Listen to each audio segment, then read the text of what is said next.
sa market. Pero totoo, favorite ko talaga siya kasi hindi ako masyado nakakapunta sa market kasi kaya nakita ko yun. Actually, kanina nakita ko may nagdadala ng, ano ba yun, kamyas. Laka ng supot niya ng kamyas. Nagpabili ako ng sweet corn. Ganyan. So I really enjoy. And it's again what Madam Margot said kanina, nagugulat sila pag nandun yata ako. Pero it's refreshing to be able to see all of them na bagong gising sila, bagong ng hair, mga bagong shampoo, ganyan. Nakakatawa. It's my favorite, sa totoo lang. Kung pwede yun lang yung buong campaign ko, yun yung gagawin ko. Yes, of course. Okay, good morning, Har. We all know that you went to the Paris Fashion Week all by yourself for the first time. You went on a solo flight. What are the things that you have learned from the whole experience, and would you do that again for work? Hindi siya biro. I know it appears pompous or fashion is very mga puro kaartehan, but it is, for me, it's a career. And nung time na yun, nung hindi sila lahat, pag bumabiyahe ako, madami akong kasama kasi takutin ako. Tsaka hindi ako marunong mag-fill up ng mga form 4, mga ganyan. Tapos di ba nagka-change flight, nag-iiba-iba din yung mga lahat ko, sumasakit na yung tiyan ko. But sabi nga ni Chiz, 37 ka na. Medyo it's time to step up. So, I was able to, learn. Mukha kong tanga ngayon ako nakaluto ng sunny side up. Natuto ako. And I really enjoyed. I enjoyed because I just like with everyone, when you experience something new, you learn that you can do it. And, given a situation again, you can step up to the plate and actually do it and be independent. And I really learned a lot. And if there's anything that I really appreciate is the Pinoys everywhere. So yung driver ko na nandun, matagal na siya yung nagda-drive sa akin. Diyos ko, lahat siya tinulungan, pati yung videographer ko na taga Milan, pati buhok ko, tinulungan na ako. So, it was a fun experience. If I were to do it again, the answer is no. Siguro, kung talagang walang choice, alam kong kaya ko. Kasi, Diyos ko, ang hirap talaga. Natatakot ako. Go! Good morning, Ms. Hart. It's so fun to see you in the campaign trail right now. So, bakit po, finally when you joined, bakit po sa Cebu, and will be expecting to see you in other places? Plus, lahat po ngayon si Governor. Si Chiz, sobrang busy kasi noon pero okay lang kasi busy din ako. So, quits lang kami. Cebu, I love Cebu. Actually, pag nagka-campaign ako, medyo surprised din siya sa akin kung saan ako pupunta. But when I found out I was going to Cebu, I always, I love Cebu kasi nung very active ako mag-mall show, ganyan, kumakanta ako ng mga Britney Spears, dyan sa harapan ng Gaisano, nung bata ako. So I've always had really nice memories. And Cebu is, I would actually go on little trips and I would see the suppliers of people who make handbags. And I love Cebu. I love lechon. Kaya naka-water cleanse ako today. Kaya tulala. But I love Cebu. It's very, very special to me. It's actually one of my favorites. So I'm so happy to be here. But I'm also very sad kasi ang bilis. Usually pag pwede mag-overnight, pero wala. Ganun lang. Hindi ako makakapunta sa Bonnie Ace. Favorite ko si Bonnie Ace. Si Mang Ramir. Yes. Good morning, Ms. Hart. So, Governor Chiz was named one of the top performing governors in the country. Second to your governor. Yeah, second to. Wow. May nagsasabi na sana mag-extend pa siya as governor. Anong comment mo ba about this? I think Chiz would always say na give chance to others. So, tsaka nakita ko na pagod talaga rin siya doon. But I'm very, very proud of him that he has done so much, like the difference sa Sorsogon, yung mga infrastructure, yung mga hospitals, yung lahat, by promoting Sorsogon. But I think, it's time for him also to, again, make way for other people to also excel as governor. Hi, ma'am. Good morning. Consistent parati si Senator Chiz sa mga surveys. Sabi nila kahit hindi na daw mga panya, sigurado daw panalo. So anong comment niyo dito? Oh my gosh, parang syempre bias ako. Asawa ko siya at the end of the day.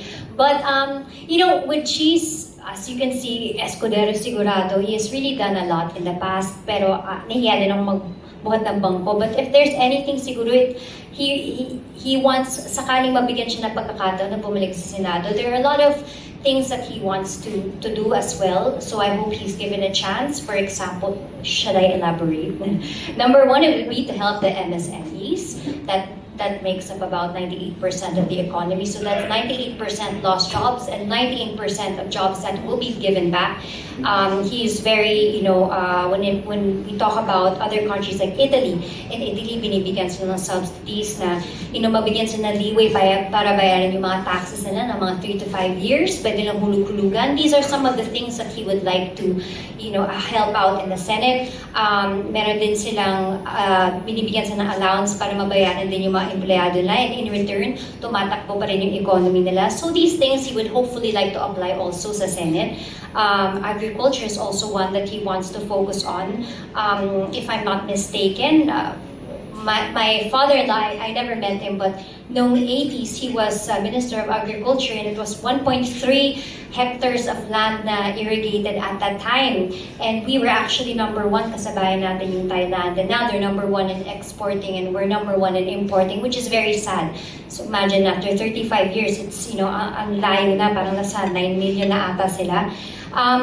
And also na mabigyan din sila ng budget is something that he wants to advocate kasi the agriculture is sa ibang bansa, ang lalaki ng kinikita ng agriculture, and a big percentage of our magsasaka, mga farmers natin, nasa 50s na. So hindi nila, discourage na yung mga anak nila na get into the same business because kumakain sila and they make, less money, not enough that they deserve. And if I'm not mistaken, that's about just 10% of the budget that's given for infrastructure.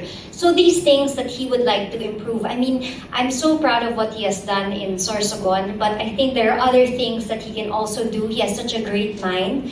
I'm a number 1 fan, even if may iba akong boyfriend doon, hinahangaan ko na siya. Charot.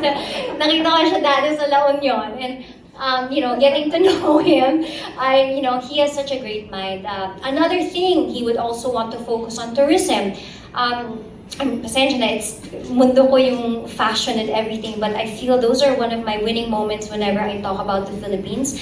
And he also wants to really, promote na mabuksan na finally ang Philippines kasi yung mga ibang bansa kailangan ng visa para pumunta. It would really help the economy. So there's other things that I feel, greater things that he can also do as a Senate. So hopefully he's given a chance. Okay, thank you, ma'am. Follow up lang sa mga question. Ang dami kong sinabi. Once makabalik po si Senator Chiz, ano po magiging role ni Miss Hart Evangelista-Escudero? Parang on the sidelines lang ulit. I feel that Chiz is a great man and I'll always support him, and siguro yun lang yung role ko. Again, hindi naman din ako mapolitika, although I do hear a lot from him, and I'm surrounded by great minds. I'm introduced to great minds all the time. So I'll just support him the way that he supports me. Tsaka okay lang din yun na busy siya para pwede din ako maging busy. Kung di, weird ang pag-travel. Hi, Miss Hart. Hello. Good morning. Good morning. You're so pretty. Siyempre, ito ka village. Ang nagka-camera, makeup, hair, lahat. Nandito silang lahat. Yes, here's my question. Yes. What if, for example, if you don't know Governor Chiz or not your husband, Yes. so how do you endorse Gov Chiz as a senator? What's the quality of Governor Chiz as a family man and as a husband? Ang hirap ng tanong because I'm so biased. But first and foremost, You don't know. if ever I don't know him, which noong 2007, I didn't know him personally, and I remember I saw him at an event, and he spoke so well. And it's really refreshing to find somebody that really knows what he's saying, and when you do research about him, you know that he has done so much in the past. I think that's something that we should also practice. We don't just look at the ads or what's in front of us, but we should be responsible enough to really research. So I did research about him, but I found out he was married. So we at end of the road again. But eventually, he became my husband. And of course, seeing the difference, I realized that he is so much more than, of course, what I thought he would be. But as a politician, I think hands down, he's really something else. He's a rare gem. Thank you.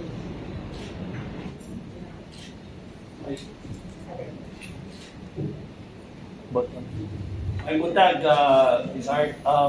Why would Cebuanos vote for Chiz? And ano ang ma-expect ng mga Cebuanos if ever mahalal siya ulit sa Senado? I guess like what I said earlier, Chiz Escudero, sigurado, he has such a great background of his achievements. Not really the type for him to isa-isa niya. And I'm also not really the type na magbuhat ng bangko. But I think during his time and now, alam ng tao na marami na siyang nagawa. And you know that he will get the job done.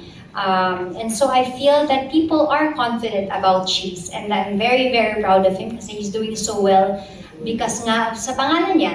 So that's one. And again, just like your governor, he did so well also in Sorsogon. So, for somebody that is very much makes everything like action talaga, I think, again, Escudero sigurado.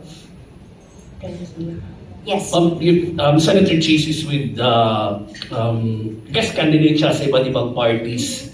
Hanggang ngayon wala pa siyang inendorso na kandidato pagka-presidente. Sa pag-uusap niyo, ma'am, may napulong ba siya kung sino yung inendorso niya? Actually, sa totoo lang, being with Chiz, it's the same. We feel the same. We have met all of them personally, and they're all really great people. You have Senator Manny, Senator Ping, who's anti-corruption. You have, of course, Isko, na mabilis ang kilos. You have, of course, BBM, na gusto magkaisa. You have Madam Lenny, na gusto lahat aangat sa buhay. They have all amazing platforms, but I feel like, just like a lot of people, we are all going through this process, and it's not a easy process to really decide who we want. At the end of the day, all of these wonderful platforms should be carried by one person, and I'm sure they all have it in their hearts to do the same. And I do respect everybody and what the colors that they stand for, but this is a great moment that we can all actually decipher, and we should be free to really study each one. Huwag tayong magmadali. Again, we all carry certain colors, and we should all be kind and respect each other. But pagdating na halalan, I think what's important is we do carry the colors of our flag, which is red, blue, white, and a tinge of yellow. Thank you very much. Or ikaw personally, ma'am, may ano ka na ba? Paano napili? Meron ako napupusuan, pero again, ayoko magmadali. Like for example, sa Sorsogon, yun yung parang sinasabi na wala siyang isang tao. Because in Sorsogon, as ama ng Sorsogon, ayaw din niya bigyan ng, syempre when you say governor and you just stand for one person, you don't want to give an impression that you want them to just vote for one person. He wants them to see everyone. He wants them to have a choice, a chance. It is democracy that you introduce everybody, and no, you're not biased to any of them because everybody has a choice. And yun siguro din yung dahilan niya kaya lahat sila dinadala, lahat sila host sa Sorsogon. And I think that's beautiful, that we should all be given a chance to really see, and no judgment, diba? Again, like what I said, they all have wonderful platforms. What if magkaiba kayo ng mapilit ni Senator Chiz? Sige. Yes, sir. Minsan mayroon talaga kaming pagkakaiba. Actually, hindi minsan. But, we're very open kasi. So, I learned a lot from him, and he learned a lot from me. So, it's really a balance, I guess. But we both respect each other's choices. Hindi kami nag-aaway ng dahil doon, at dapat hindi tayo mag-aaway-aaway ng dahil doon. Madami yung kilala na nag-aaway-aaway na. Tama na. We all stand for the colors of our flag, I guess, is what I'm trying to say. Yes, Ms. Hart, my question is, do you plan in the future to follow Chiz footstep in the politics? Not for me. I feel na I think we were all born to do things different. We have a different purpose and different path in our lives. And I feel that I'm very, privileged and blessed enough that I was given this platform where I'm at. And I could actually use this platform to already help to create awareness for certain advocacies, to make a stand for certain things. And I think that's enough for me. I don't need that extra power or extra, to be a politician, to be able to convey my message or to be able to help. I'm not so much, especially for me, hindi ako masyado ma-post sa mga ginagawa ko because I feel like very cheesy, but it's true. My points in heaven are much more important unless I'm actively, again, highlighting a certain organization, I would so. So it's not really my field, but you can help in other ways, in many ways actually. Any more question? Hi, Hart. So, as a person like you or who already has everything, do you have anything that you want to achieve pa? Sa totoo lang, when I was young, I wanted to become a vet, I wanted to become an ice skater, so mag-artista, madami akong gustong gawin. Pero as you get older, you realize na alam mo na yung capacity mo. So, kumbaga, hindi ako masyadong nangangarap ng todo kasi dapat kontento ka na kung ano meron ka. At kung may dumating, then it's a bonus, di ba? For me, the only thing I ask is health for me and my loved ones, safety for everyone, na okay ang lahat. Okay na ako, lahat na lang, bonus na walang mawawala sa buhay ko, di ba? Kung may dumagdag, thank you, Lord. Pero okay na ako, sa totoo lang. That's great to hear. One last question though, on the lighter side. You just celebrated your 7th wedding anniversary, right? So, how is Chiz as a husband and kumusta naman kayo sa loob ng 7 years? Ayun, parang 20 years na. Feels like 20, no? I think we also had a very rough start with before yung parents ko, yung ganyan. And so we were very much ourselves when we got married, when we started out. Di na kami nagpanggap na ganito, ganyan. And actually, mas mas malambing siya dati, hindi na siya masungit siya dati. So, I mean, it's really, really good. And again, kaya ayoko nang humingi ng kahit ano pa kasi okay naman lahat, di ba? I actually really enjoy married life. I guess kasi he's also not the typical na bawal ganito, bawal ka ganyan, hindi ka pwedeng maglakwatsa, bahay ka lang. So he's a very supportive. So I feel like being married to him, I feel that I bloomed as a person. And I'd like to think that nag-bloom din siya as a person. Nagbibinata nga, may pimple siya dun sa video. Kita niyo yun. Thank you. Thank you. Hi, Miss Art. Good morning. We know Chiz has done good in Sorsogon. As the First Lady, ano po yung naitulong mo or like projects mo for the province, despite of your busy schedule? Well, ayoko magpanggap to do something na hindi talaga ako. So I try kung saan ako nag-excel. So that would be native goods. For a time, I helped a lot with designing the pili nuts, which a big percentage also comes from Sorsogon. So, nag-distribute ako ng bracelets, ng bags, during the pandemic, I tried to help also yung mga single moms or yung mga mothers na gumagawa ng mga handicrafts through Maison Love Marie. I also nakaka-cringe ng dami na sasabihin na I did that. But, whatever, kung saan man, like, for example, I tried to create awareness more about Sorsogon. I collaborated with GMA, with I Left My Heart in Sorsogon. And because of that, it really helped with the traffic of tourists in Sorsogon. What else? We just recently opened our dog shelter, which is open to all of the Sorsogonans para pwede silang, to take care of their dogs, whether that's their dog or if they adopt or rescue dogs. There's a rehabilitation center. We also came up with Home for the Aged, which is for the gays, yung mga gays na mag-isa na lang sa buhay. That's one. Ano pa ba? Ayun yan. Nahiya ako na sila. Pero madami-dami naman. Anything else? Yes. Hi, Hart. I'm Vanessa from the Freeman. As you mentioned, you have a very limited time in Cebu. So can you give us a glimpse of your campaign schedule? My campaign schedule, so campaign plus work. Kasi grabe rin. So I usually wake up at 2:30 to 3 a.m. I do my shoots. I do sometimes 3 shoots a day. And then I finish around 9 p.m. I wake up again at 2 a.m. for the 3 a.m. And then nilipat kami ng Cebu. After that, lipat ng Cebu, lipad ako ng Bacolod. And then after Bacolod, uuwi ako. Meron akong mga 10 requirements na pictorial na kailangan kong gawin mamaya. Tapos mag-hi lang ako kay Chiz. Tapos magpapamasahe. Obviously, by now, sanay ka na to speak on his behalf. But can you recall the very first time that you had to campaign for him na alone? And how do you prepare? Do you read up on his platform? Etc. I try to make it as organic and as natural as possible. I think the more authentic you are, whether that's when it comes to politics or for yourself or your Instagram, the more real you are, the more people appreciate it. So even if I get bashed for, I don't know, wearing heels or, I try to be really myself. Because this is who I am.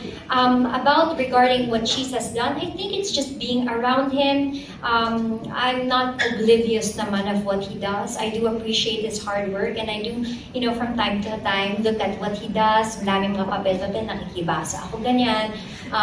So may kwentuhan kami sa bahay. But in the house, we don't talk much about politics. Mostly showbiz. But yeah, I guess subconsciously, I know what he does.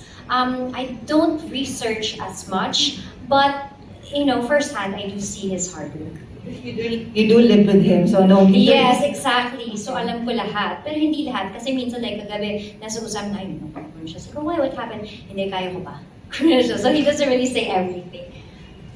Okay, what do you think of your fellow celebrities who take it against their fellow celebrities because of their political stance? I think it's very, very sad that people take it. I mean, I understand, and I think we should use that passion because we love our country so much to actually make a difference. But I think people should bear in mind that, every 3 years is the only chance that we can actually all be equal, no matter where you come from, no matter what you do, that we can actually make a difference and vote. And I think people should respect each other because we all have our personal problems. We all have our personal views, and we all have like a tailor-fit, I guess, candidate that we feel like will best represent what we're going through. So, iba-iba tayong pinagdadaan, so we should respect that. Again, like what I mentioned earlier, no matter what color they are, I think during election time, again, it's very important that we remember the colors of our flag, which is very important. And we should forgive each other because I guess at the end of the day, we are all just equally passionate about our country. So it's a good thing, but we can kind of keep it at the good side. Thank you. Yes, thank you. Jewel? Good morning, Ms. Hart. I think you were able to ask about Gov Chiz already, so I'm going to ask entirely about Ms. Hart. Okay. So you're basically a melting pot of beauty, talent, and you're also a style icon, and it also happens that you break social conventions, some clear social conventions. So my question is, what's your message for those who look up to you, Ms. Hart, especially to young artists? Again, like what I said a while ago, everything is about authenticity. It's about being yourself, embracing your flaws, and embracing the good stuff. If you pretend to be somebody that you're not, you'll be unhappy, and it'll always come out with the reality that everybody's holding their phones, somebody's gonna record something. So kung nagmumura ka, na bigla, hayaan mo nang lumabas minsan. Huwag ka na magpigil. But of course, be polite and everything. I'm just saying is just be as true as you can because people will appreciate you more for that. I used to get bashed a lot ng arte niya, ganyan. Arte ako, pero mabuting tao naman ako. Wala namang ginagawa. O din na-appreciate nila ako eventually. Not all, because you can't win them all. But that's something that you may have a set of people that like you and a whole bunch of people that don't, but what matters is you make a difference with those 10 people. So I guess just bear in mind na you can't win them all. Okay, one more question. Tapa? Oh, it's okay. Hindi ka late. Hindi ka napansin. Hindi ko napansin. Welcome. Oh my God, you're so pretty. It took a village. Because I'm a fan. Oh my God, thank you. May mag-picture tayo. Of course, of course. Question.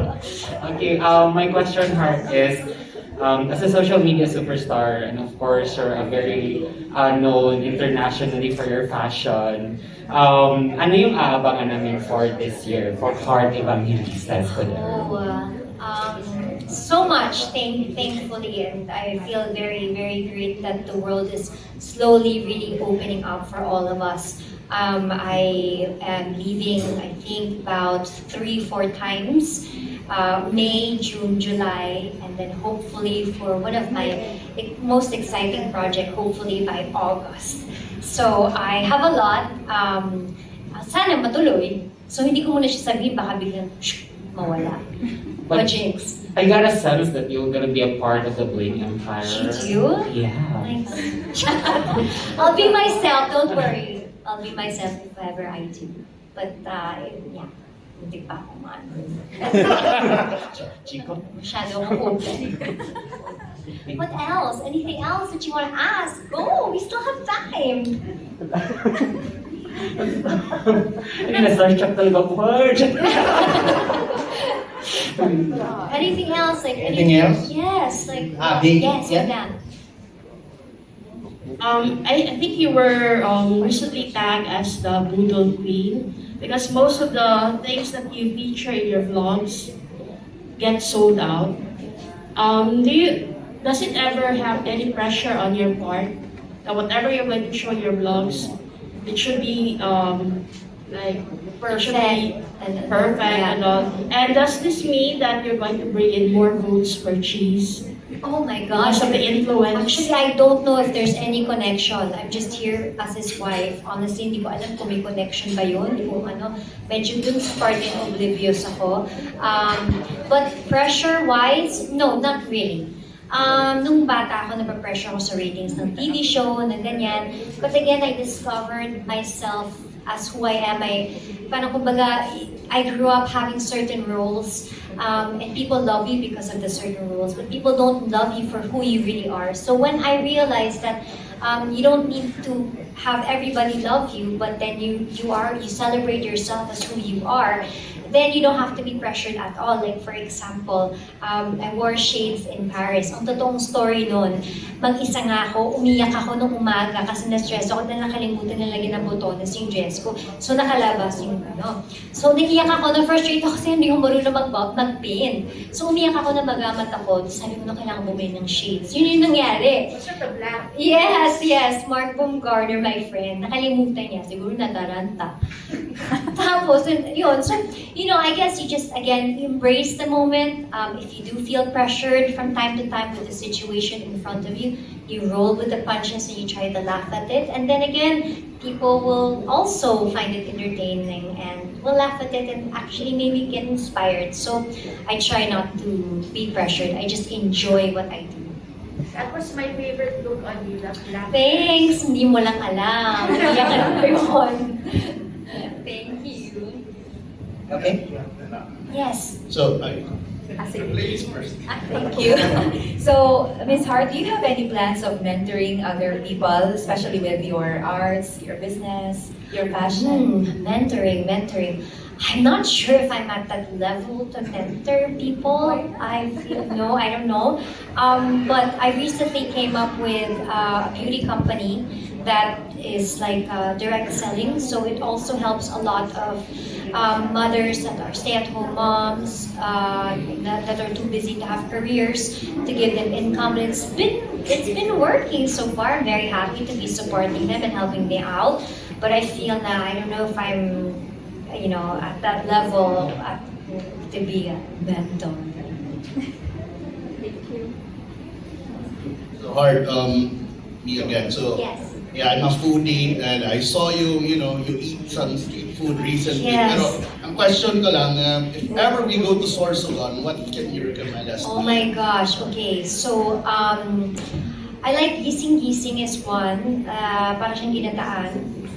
Hindi ako masyadong mahilig sa spicy, pero it's really, really good, especially with rice.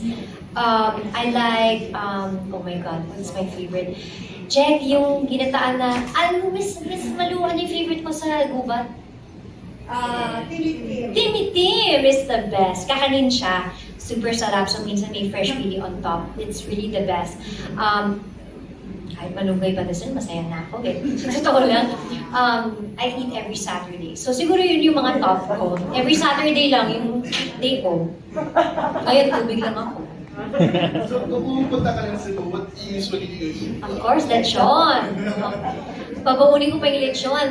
Ipapamasahe ko sa Batis, twice cook ko yan. God. But not today. On Saturday. Okay. It's hard. Yeah. Anything else? So what do you eat if it's not Saturday? Okay, so if it's not Saturday, sige, ito na.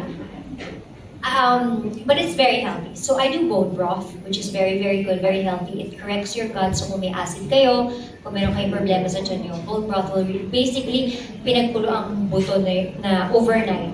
Yun, so yun yung inumin mo.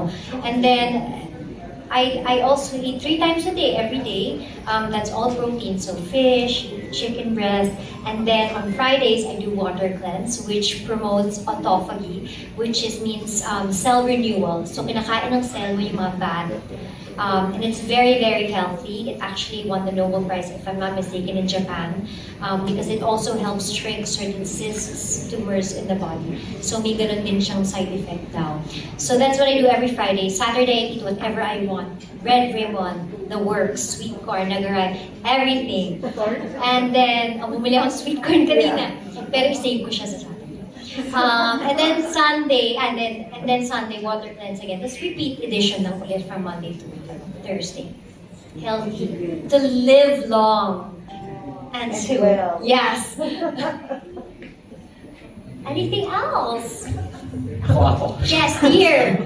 Again. Yes. Of course, as heart evangelista, I think that you have everything already. You have a wonderful husband, you have kids, you have, of course, the fashion, and your beauty skincare line, if I am not mistaken. So, ano ba yung gustong gawin ni Heart Evangelista? Hindi ko rin alam eh. Ano na-overwhelmed din ako minsan. Ano bang gusto kong gawin? Kasi I started very late. Young, but I started late in terms of seeing the world because I had very conservative parents. So I do still want to travel and see the world pa. Hindi ko kasi talaga nagawa yun. So naghahabol ako bago sakaling mabuntis ako kung darating ba siya, Lord. It's up to you na at this point. But I want to enjoy that and just being, free and seeing the world. Because I'd like to take that all back with me here and share my stories through my vlog. What can you give as an advice as a fashion blogger who are starting? You don't have. I know it's. You might feel like it's contrary to what you see, but I really do believe in high end, low end. You don't have to spend so much just to get the look. I love secondhand items. I go to vintage shops. In short, ukay-ukay. And it's all about expressing your individuality, which makes you original, which will set you apart and make you unique. So I guess it's necessity breeds creativity. That's how the light bulb was born, right? So I feel that you don't need to be afraid na kailangan madami kong pera to look great. It's all about confidence and about believing in yourself, which will eventually come out with whatever you put on. Wow, perfect. Thank you so much. Candidate number 1. Okay. So supposed to be the media, our media friends and some of the bloggers were supposed to go to Sorsogon, right, Carlo? No, Abby? But then it was cancelled because of pandemic. So I will just Open na inform- siya and 0 cases kami. Yeah, Time to go. Yeah, so we will I'll just tell It's time. Yeah, it's Yes, time. si Miss Malu ang tour guide. Yes. So lastly, Ms. Hart, anong message mo sa taga Cebu? I just want to say thank you, of course, for taking me around to our queens over here. Kanina, inalalayan nila ako kasi masana yung likod ko, concerned sila sa likod ko. Pero I've had so much fun. I also appreciate you following with your camera kanina ka pa sa palengke. Sino bang nahulog sa kanal? Nahulog sa kanal! nahulog yung paa niya sa kanal, fresh na fresh yung kanal. So thank you so much for taking care of us and for everyone for showing up. I really appreciate. Thank you for your questions and for your extra questions. I really enjoy seeing you guys in person. This is it's a treat for me to be here in Cebu. I hope you enjoy your food. Kumain pa kayo all you want. And again, I hope to see you guys very, very soon. And as I do miss cheese, please say cheese. Thank you so much. If you don't mind, we will have at least 5 minutes for a quick photo op. I don't mind. Sige, ako muna mauna, Ice.